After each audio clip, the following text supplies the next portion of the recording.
Live streaming is one of the most beneficial ways that you can be growing your audience on any of the social media platforms according to the social media platforms themselves. And so you want to make sure that you are totally ready to go when it comes to live streaming. So here are my top tools for going live. Now, one of the most important things when it comes to live streaming is that your audience can see you. They'll forgive a little bit of pixelation, they'll forgive a little bit of darkness inside of your video, but they're not going to forgive a ton. So you have to have a light source in case your natural light goes away. Now, of course, you can use the sunlight, you can use outside, you can be in front of a big window, but what happens if that light goes away, or it's nighttime, or a storm rolls in? You have to make sure you've got a secondary light source. Now, I recommend a really good ring light, and my favorite ring light is cordless. That means I can take it on the go. I can take it out into the wilderness and live stream. I can take it on vacation with me. I can go to hotels. I can go to places that don't have outlets and still live stream for up to 70 minutes in amazing lighting.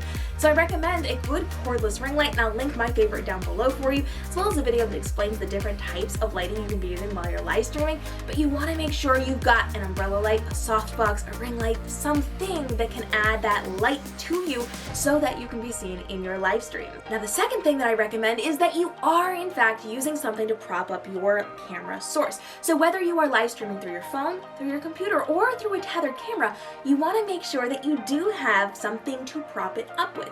Your camera should be on eye level so that it's not shooting up at you, that's not a pretty picture, and it's not shooting down at you, also not a good angle for people in live streams.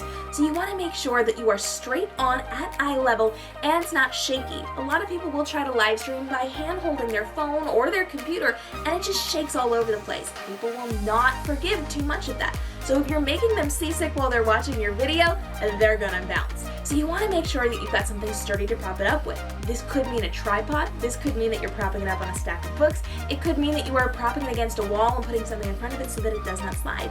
Whatever it happens to be, you want to prop it up so that it is steady and on eye level for the best results. Now, we know that some social media platforms do require you to go live natively. Right now, at the time of filming this, Instagram and TikTok both require you to go live directly from your phones. However, with places like YouTube and Facebook and Twitch and LinkedIn, all of these places can use a third-party app, and I highly recommend this. And that's because these third-party apps like Restream, like BeLive, like Melon, all have extra features that the native live stream platform does not have.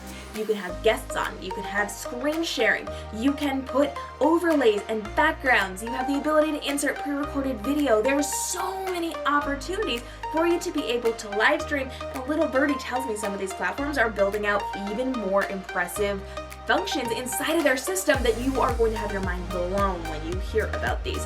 So I highly recommend getting in with a really good third party to live stream to YouTube and Facebook, Twitch, LinkedIn, all the good places, and you want to make sure that they are connected to these platforms. So they're partners with Facebook and with YouTube.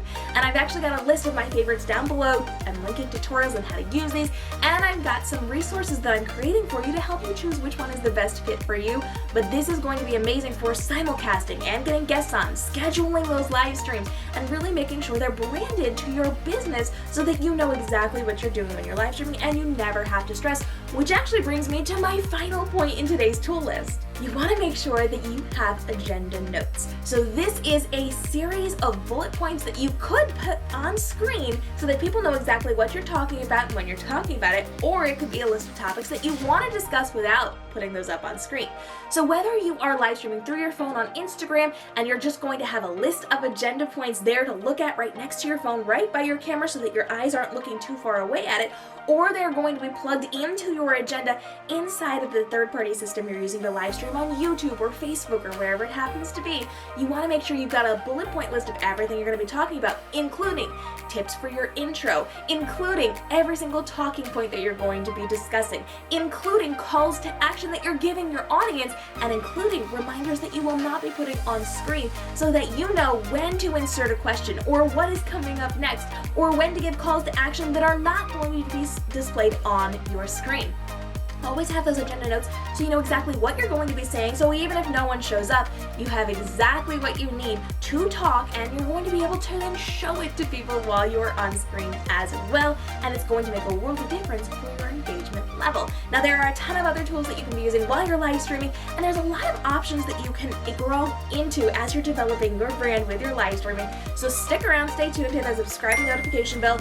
We are talking all about your live streaming success, and if you need help, I have a full free course at livestreamactionplan.com, so you can learn everything from the technology to topics you want to be talking about to how to make a good quality engaging live stream even if you're scared to be on camera, and how to do it without being on camera over on livestreamactionplan.com. And I'm taking all of your live streaming questions. I've been doing this for years, so drop those down below, hit the subscribe and notification bell, and I'll see you in the next video as we continue to level up your live streaming to grow your business and your presence on social media right now.